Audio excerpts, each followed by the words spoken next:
और भगवान से जुड़े जुड़े जो भी साधन करते रहेंगे, हमारी कीमत उत्तरोत्तर उतनी ही बढ़ती जाएगी। राधे तनय मम चिंता व्याधि, राधे तनय मम चिंता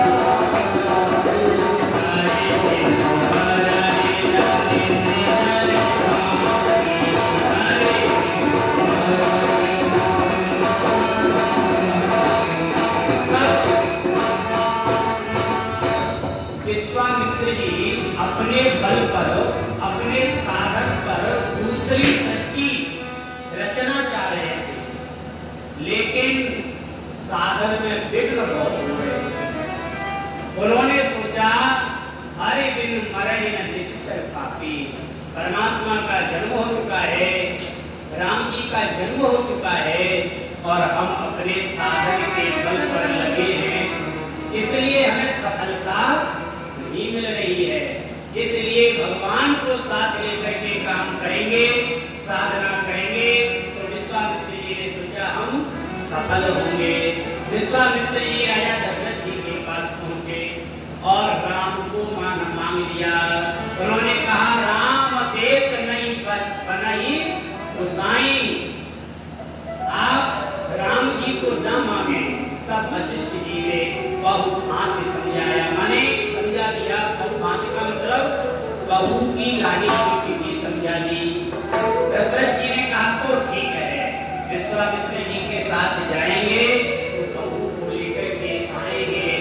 दशरथ जी महाराज राम जी को देने के लिए तैयार हो गए हैं और विश्वामित्र जी राम जी को लेकर के आए हैं और जैसे ही रास्ते में चले जा रहे हैं तो रास्ते में ताड़का रहती है, वहां पर ताड़का के स्थान को देख करके विश्वामित्र जी कहते हैं सुनो राम जी, यहाँ आवाज नहीं करना।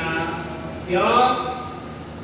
यहाँ पर एक राक्षसनी रहती है, ताड़का नाम है, उसने कईयों को खा लिया है, इसलिए बिल्कुल शांत होकर के आपको यहाँ चलना है।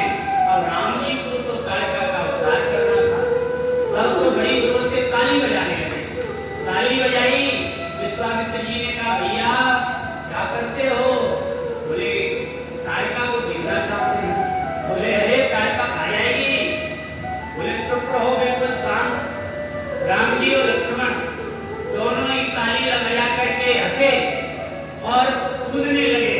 बोले मुनि से बोले हम तो ताड़का देखेंगे, ताड़का देखेंगे, ताड़का देखेंगे। विश्वामित्र जी ने कहा अरे ये कहाँ की परेशानी है, ये बालक है। तब राम जी ने कहा हम बालक नहीं है, अभी हम बताते हैं कि हम कौन हैं। तभी चले जाते मुनि दीन दिखाई, चले जाते मुनि दीन दिखाई, बोले आते का बोले करे आई,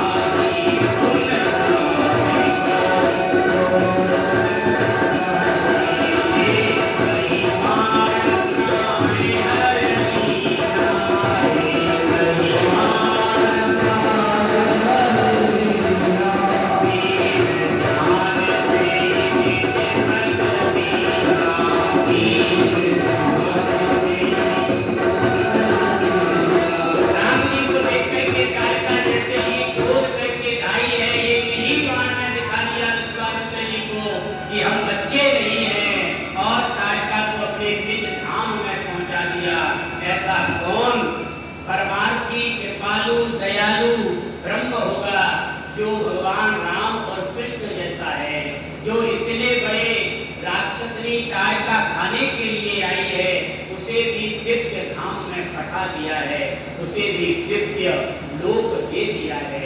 ऐसे हमारे भगवान श्री रामचंद्र जी हैं, जाकर के